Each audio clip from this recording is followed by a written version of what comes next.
پاکستان میں خارجی کون ہیں اور طالبان صحیح شریعت لا رہے ہیں؟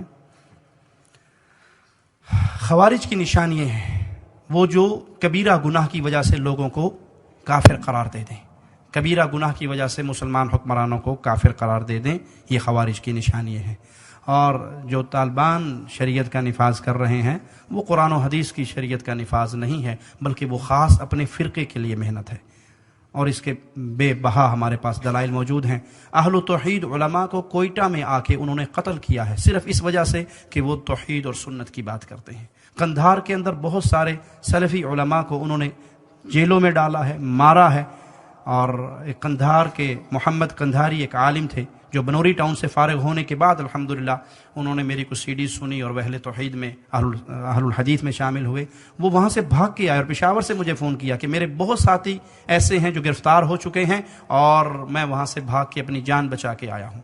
تو وہ اپنے فرقے اور اپنے مذہب کے لیے ہیں، نہ کہ قرآن و حدیث کی عام دعوت کے لیے۔ بسم اللہ الرحمن الرحیم۔ توصیف الرحمن کذاب کی یہ کلپ میں نے سنی جس میں یہ اپنی بکواس کر کے جھوٹ بول رہا ہے۔ جو کچھ آپ حضرات نے سنا تو اس سلسلے میں عرض کرنا چاہتا ہوں، یہ کوئی نئی بات نہیں ہے۔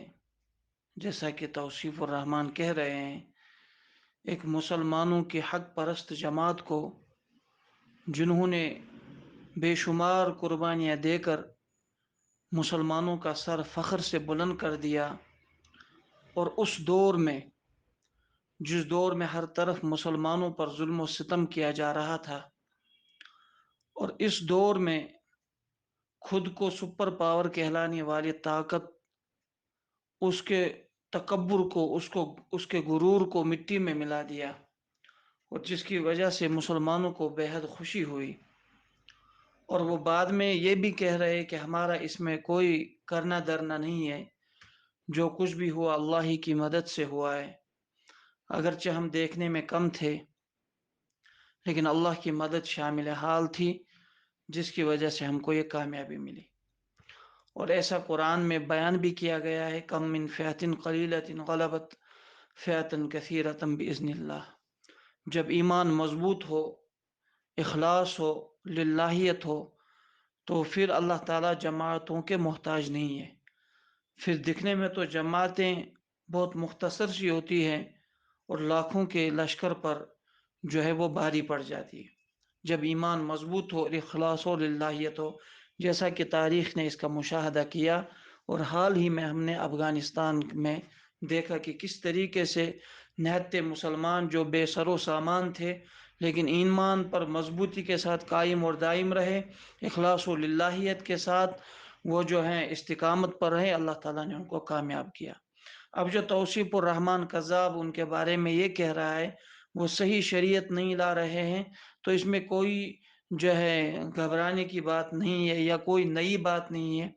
وہ اس وجہ سے کہ آپ ذرا پہلے تاریخ کا مطالعہ کر لیجئے۔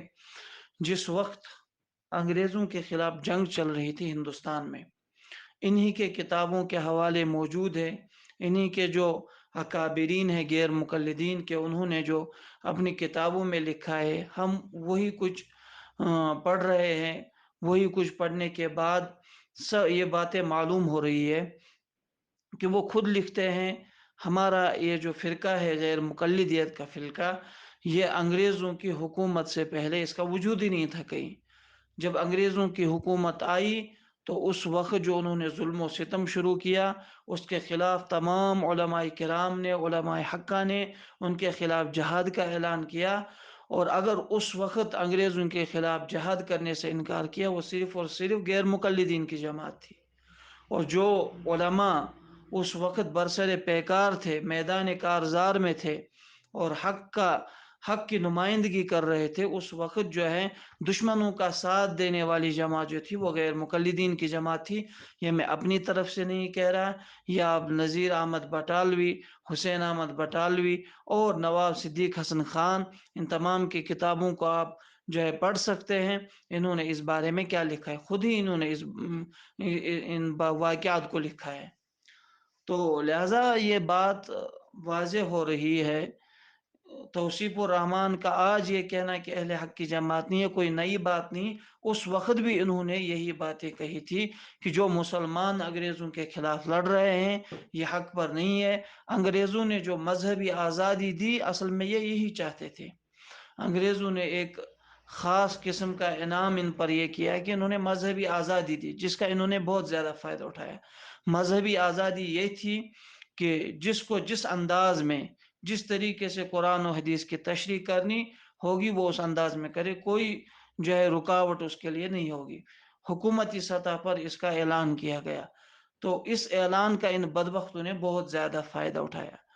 انہوں نے جو ہے اپنی خباثت سے قرآن و حدیث میں غلط ملط قسم کے مسائل نکالے اپنی خباثت کے ذریعے سے، اور اس کو عام کرنا شروع کیا، جس سے امت میں انتشار پیدا ہو گیا، اور آج تک وہ انتشار باقی ہے ان بدبختوں کی خباثت کی وجہ سے۔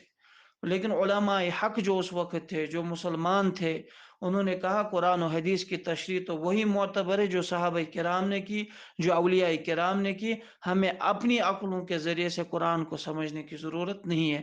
لیکن ان بدبختوں نے اپنے اکابرین کے نہج سے ہٹ کر قرآن کو اپنی عقل سے پیش کیا، انگریزوں کے جو ہے پسند سے قرآن و حدیث کو آگے پیش کیا، اور ظاہر سی بات ہے جو ماحول انگریزوں نے یہاں پیدا کیا تھا، لوگوں نے کچھ وقت کے لیے ان کو چاہا بھی، لیکن بہرحال باطل جو باطل ہی ہوتا ہے، حق کا غلبہ ہمیشہ ہوتا ہے، اور یہ بدبخت آج الحمدللہ ان کا زور کم ہوتا جا رہا ہے۔ یہ کلپ بھی جو ہے نیا نہیں ہے، بہت پرانا کلپ ہے۔ توصیف الرحمان جو کہ پاکستان کا رہنے والا ہے، وہاں کے علماء نے اس کو وہاں سے بھگا دیا، اور اب کسی اور ملک میں بیٹھ کر یہ اپنے بیانات دے رہا ہے، بلکہ اب تو غائب ہی ہو گیا ہے۔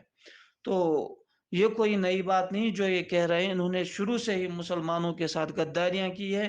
جب بھی کہیں دیکھنے کو ملا اسلام کا غلبہ ہونے والا ہے، مسلمانوں کو قوت ملنے والی ہے، تو انہوں نے اس کے خلاف پروپیگنڈا شروع کیا، مختلف قسم کے بہانے بنا کر مسلمانوں کو جو ہے زخم پہنچانے کی ان بدبختوں نے کوشش کی ہے۔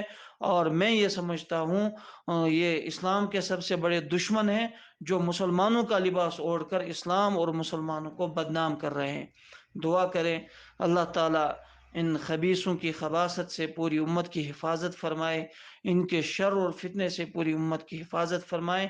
بس ہمارا یہی ماننا ہے، بلکہ ہمارا یہ عقیدہ ہے، ہمارا یہ ایمان ہے، قرآن و حدیث کی تشریح وہی معتبر ہے جو صحابہ کرام نے کی، جو اولیاء کرام نے کی، جو امت کے اکابرین علماء ہم اور علماء حق ہم کو سمجھا رہے ہیں۔ اللہ تعالیٰ اسی پر ہمیں قائم اور دائم رکھے، اور اس قسم کے شریر لوگوں سے پوری امت کی حفاظت فرمائے۔ السلام علیکم ورحمۃ اللہ وبرکاتہ۔